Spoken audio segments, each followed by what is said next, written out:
Hello again. I'm shooting this video a couple of hours after my last video about careers in Japanese. So it's not that I never change my shirt, it's just that only a couple of hours have passed. I have shaved though, so the beard's a little tidier now. But I just put the camera back on because while I'm still set up for everything, for shooting vlogs, it kind of struck me that there was one part of my time abroad in Japan that I never really made a proper video about. But considering a lot of my videos are about studying Japanese and my experiences with that, it kind of seems strange that I'd never really addressed the fact that I did a homestay in Japan when I first got out there. Most of my time I lived in my own private apartment out there, as I was living in Matsuyama, which, as Japanese cities go, is relatively out in the sticks. The rent was really cheap, especially compared to those students living in Tokyo and Osaka, and compared to when I was living in Oxford. I was paying probably a third of the amount I paid for a room in Oxford for my own apartment in Japan. Okay, Japanese apartments, they're small, but it was still such good value that I couldn't really turn that down. But for the first few weeks when I was in Japan, in Matsuyama, before I started going to university, before any of that, I did a couple of weeks in a homestay with a family in Matsuyama.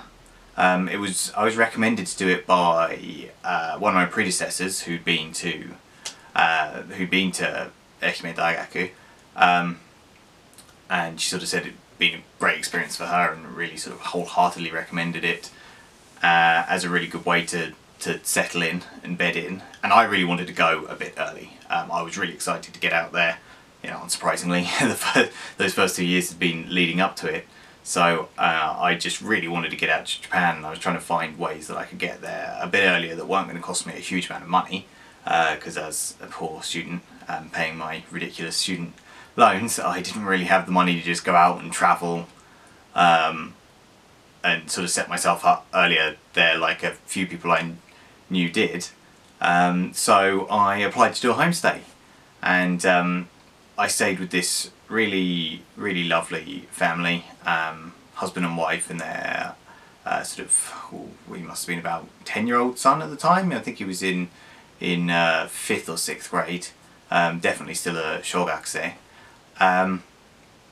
and it was fantastic. It was a great experience as it was. They were really lovely people. They showed me around Matsuyama, took me out pretty much every day. We had some really bad weather a couple of days, we didn't go out, but otherwise, it took me around to Matsuyama-jo, the castle, and just showed me around and about, tried Japanese food, went out for sushi one day, ramen the next day, and all that, and it was fantastic. But sort of in the spirit of this channel, I wanted to talk about how it was genuinely a really good learning experience in terms of improving my Japanese straight off the bat. My host mother did speak relatively good English. She'd done hosting for many years, and she'd always been interested in learning English, so we could communicate in English if ever there was some Japanese that I wasn't quite sure of and I needed to ask.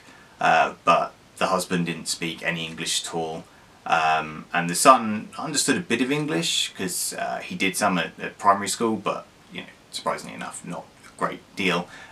So with the two of them, I had to communicate entirely in Japanese, and a few nights my host mother also invited friends round, and we had some nice meals and like little house parties, little gatherings, and I had to speak Japanese. Yeah, so if any of you you're up in the air, you're on the fence about whether to do a homestay when you go out to Japan, whether you've got that opportunity to do it for at least a short while, or if you're thinking about going to Japan over the summer or something, and considering a homestay, I would absolutely recommend it, and I really hope that that's at least given you something to think about and some useful advice when making a decision. Yeah, so that's what I wanted to say about that. Thanks for watching again, and catch you in the next video.